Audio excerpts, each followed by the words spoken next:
Hello, everyone. Does anyone else have an unhealthy attachment to failure where one mistake feels like it defines your entire existence?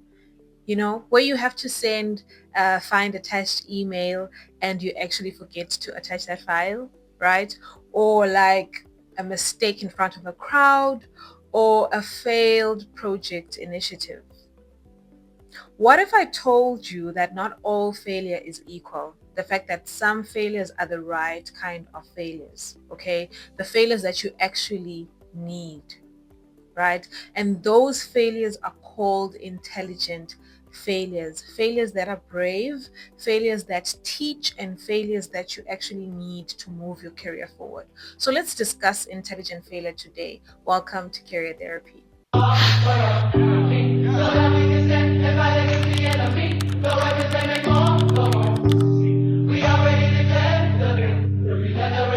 Welcome. Hello, everyone. Welcome to Career Therapy. My name is Noetum Julie. And guys, listen, we are on episode 9. I cannot believe it. Oh my gosh. And we are about to wrap the season up with 10 episodes. So and we will be wrapping up the season with 10 episodes. So we are just about the end. Maybe I will have a bonus episode where I reflect on this journey, but I am super excited. I cannot believe we are here. Oh my gosh.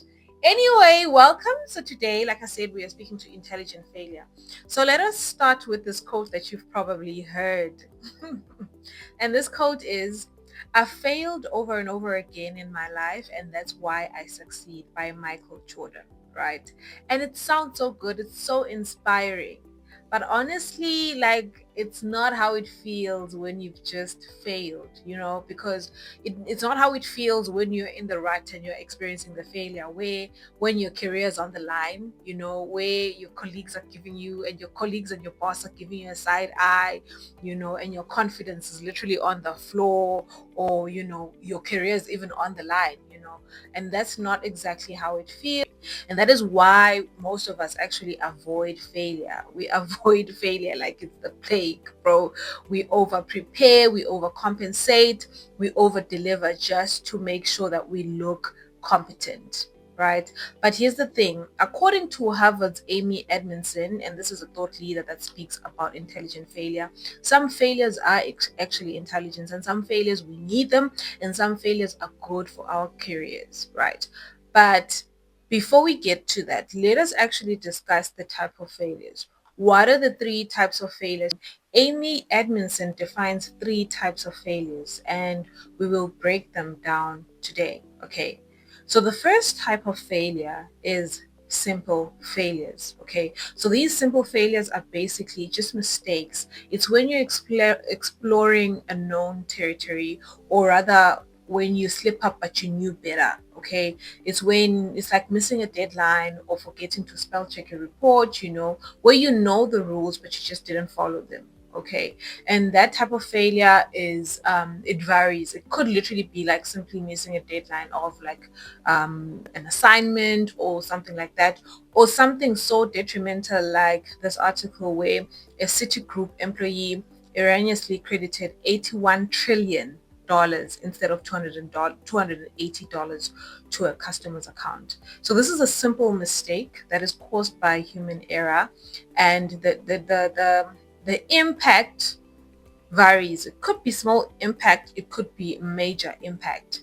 And this is a type of mistake that you'd like to avoid, right? So the second type of failure is complex failures. And these type of failures are failures that are accidents. It's failures that are usually compounded by different types of little failures that have now created this major failure. Okay, it's when a system breaks, or unexpected things collide. It's usually not about carelessness, but it's complex. It's about when you've known these little issues, that have now and ignored them, or didn't really pay attention to them, or worked on them, and then now have created this huge thing. An example of that, it's when a flight Dubai jet crashed in Russia in 2016, and this was due to the employees being fatigued because they were not going on leave. So the pilots were fatigued because they were not going on leave, and this now created this crash and killed 62 people. So that this type of example shows that some failures are not just created by one thing, but it was a failure within the organization where they were not going on leave, and it was employee issues and all these little things that have now made this big mistake, right? So those are complex failures, and those are the type of failures that also we would like to avoid. Okay. And then the third one, the holy grail, is the right kind of failure, and this is called intelligent failures. Okay. And these failures are common when we are venturing into unexplored territory, when you are doing something new, where we do not know really what the outcome will be. The outcome is uncertain, and it's something that has never been done before. It's usually what scientists go into when they're close to their big break or something like that.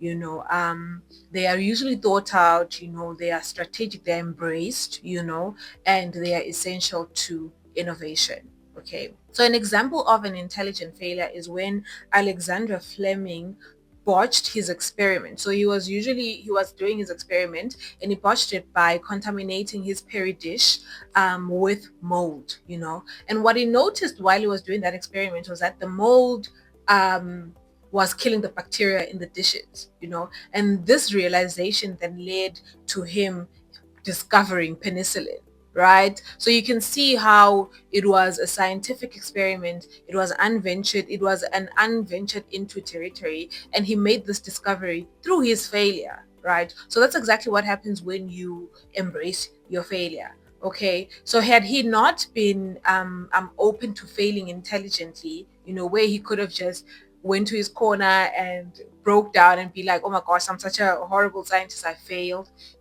He wouldn't have found this penicillin solution that now revolutionized the medical industry. So that is the importance of failing intelligently. Okay. But here's the catch. You have to know when a failure is intelligent and not just poor execution. And right now we will go into what actually makes a failure intelligent, right? What is the eligibility criteria that Edmondson says? Then if you look at these things, if you tick all these boxes, then you are failing intelligently and you're not just being poor in your execution. Okay, so what makes a failure intelligent? Amy has 4 eligibility criteria for an intelligent failure, and let us break them down right now. Okay.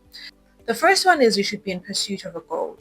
It should be a risk that is worth taking, and you're experimenting on something that actually matters, and the outcome, whether you success or failure, is teaching you something. You're learning something during the process. Okay.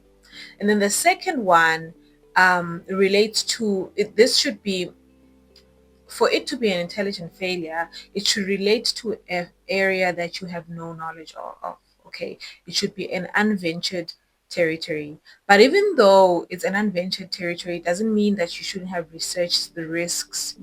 So the known risks are known, and you've found ways to mitigate them. Okay, so it needs to be something that, even if it's something that is unventured into, the risks are known and you've done something to mitigate the risks. And then the third one is the fact that it shouldn't be a random guess, whatever that you're working on. It should be hypothesis driven. You should be clear on what you're testing, and it's not like you're just shooting in the dark.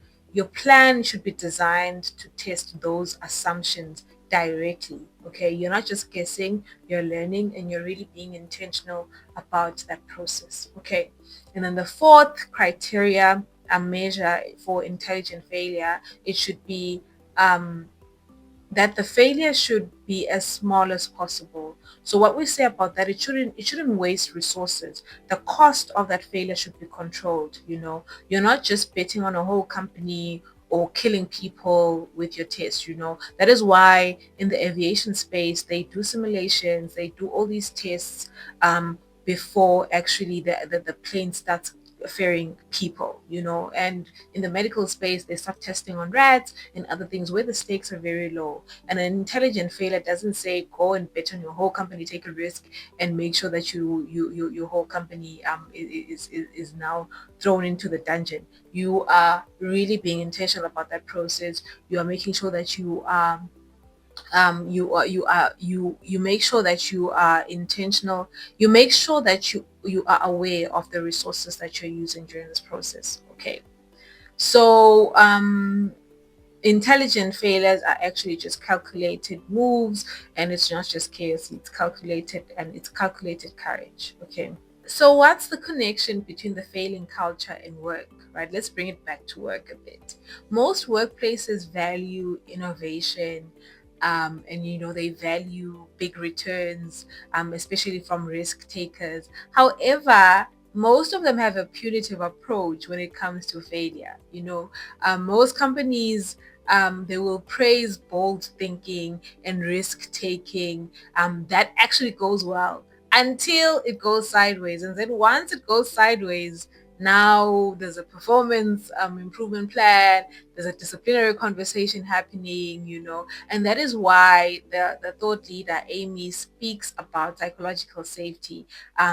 For your company to have big wins, you need to ensure that you have a psychologically safe environment, because if people don't feel safe to fail intelligently, then they will stop taking the risks, and which means that there will be no discoveries, there will be no innovation, and there will eventually be no wins in that organization. That is why Edmondson talks about psychological safety, because if you don't feel safe to fail intelligently, people will stop taking risks, and that means that if we don't take risks, then we do not have wins. Okay. The paradox is that the more the team fails is the more innovative and creative the team will be. If the team is not failing, that's a dangerous zone, because that means that it's either the team is failing and not reporting their failures, or the team has stopped trying. And in that way, you will not have innovative and you will not have innovation in your teams, and you will not grow as a company. So failing now and then is not completely a bad thing, as long as the employees are failing intelligently and are reporting their failures. Then those are the advantages of having a psychologically safe environment. Okay. So yes, that is it, guys. The takeaway from today's episode is the fact that not all failure is good, but some failures are actually great. And the fact that intelligent failure is just about trying for the things that matters, learning fast, and ensuring that the cost is low at all times, and that if you're not failing, you're not growing. Okay. And if your workplace punishes failure all the time, then innovation is suffering in your department. So guys, let's start having failure journals. Let us fail fast. I know that let us intelligently fail fast, not just failure, not those simple mistakes or those complex mistakes. Let us work on those and make sure that we minimize those. But the intelligent ones, let us make sure that we work on those fast. Let's fail fast so that we can be able to then succeed. Because yes, as the thought leaders say, as the codes say, failure is really on the way to success. There will be no success without failure. Okay. So next time something doesn't go as planned, don't just ask what went wrong. Ask, was this intelligent? Was this worth it? Did I learn something? And what would I do to make this better next time? Okay. So thank you so much for coming through. If this episode spoke to you or said something to you or something in your workspace, make sure that you share it with your colleague, with your boss, and with everyone else around you. And don't forget to subscribe and make sure that you are here for the next one. Otherwise, my name is Noitum Julie. I'll see you on the next one. Bye.